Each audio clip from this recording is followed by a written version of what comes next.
I guess you still want to learn Spanish to sing at the Super Bowl, huh? Okay, esta Boricua que está aquí got you again. Profesora Tata está aquí and class is back in session.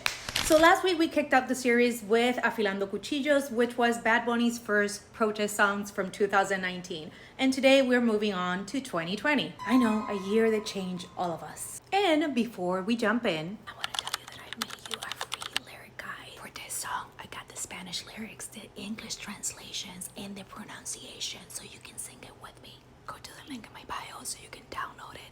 I'll be dropping the translation guides every Wednesday. Yes, I know, I'm a little extra, and you're welcome. And today we're talking about El Compositor del Año. Here's a little history about that song.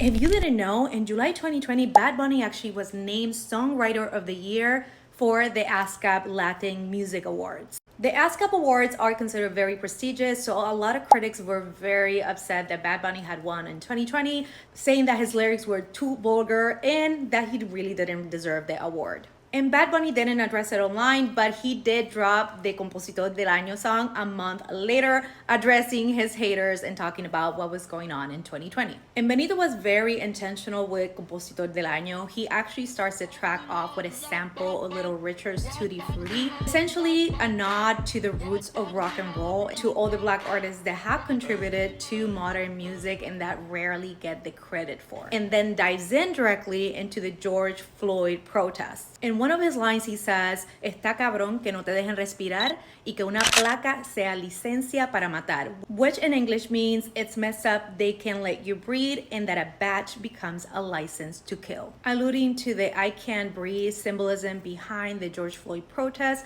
and police brutality. Then, of course, he addresses in another line the double standard in this society of who's actually considered a threat and who's actually forgiven. And he says, "Un negro con pistola ya es un criminal, un blanquito se la engancha y ya dicen que es un hobby." This translates to a black man with a gun is a criminal, and if he's white, it's a hobby. And there's another part of the song that I really appreciate when he switched gears and he starts addressing the critics and people talking badly about him, saying that there's so many important things in the world that we should focus on instead of tearing down artists. And then he goes in talking about the importance of voting rights, immigration rights, and all the stuff that he usually stands up for. Enough about history, and let's go ahead and hear a little bit about Compositor del Año. Grab your lyric guide. Mi día estaba bonito, pero me lo daña un tiroteo a manos de un blanquito y un presidente mamabicho que no hace un pito. Black Lives Matter, que paz descanse Kobe. 2020 y el racismo es peor que el COVID. Un negro con pistola, ya eso es un criminal, pero un blanquito se le engancha y dicen que es un hobby.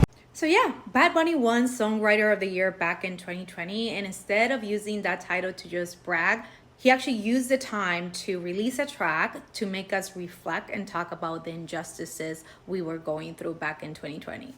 In addition to reminding the haters what art can do and reminding us what truly matters. I'm gonna drop a new guide every Wednesday depending on the video, and again, I'm doing this series. It's a 16-week series, and we're gonna learn Bad Bunny history, its impact, and all the cool stuff while you learn Spanish so you can sing at the Super Bowl. I'll make sure we have fun together. And of course, if you appreciate my work and you're really liking this series, remember to amplify me, repost, comment, share, send it to your friends. See you next Wednesday.